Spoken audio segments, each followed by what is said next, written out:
చాలా మంది ఎంత ప్రయత్నించినా పెళ్ళిళ్ళు కావు గురుగారు. ఉమ్. అంటే ఎందుకు వాళ్ళు అట్లా అవివాహితులనే మిగిలిపోతారు? అదేమన్నా పూర్వజన్మ కర్మలా? లేదంటే జాతక దోషాలా?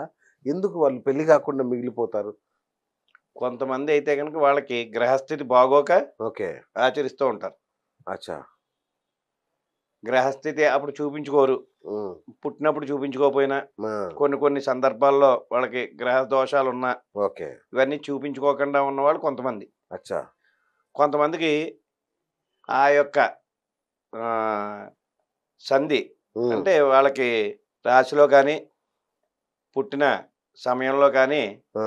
ఎటువంటివైనా చిన్న చిన్న దోషాలు ఎక్కడ కనబడని దోషాలు చిన్న చిన్నవుంటాయి. ఓకే. అటువంటి దోషాలున్నప్పుడు కూడా వివాహం జరగదు. అచ్చచ్చా! ఏ కొంతమందికి పుట్టుకతో ఉంటుంది. వాడికి రాసి పాడేస్తాడనమాట. ఇలాగ నీకు వివాహ దో వివాహ ముహూర్తం లేదని. హ్మ్.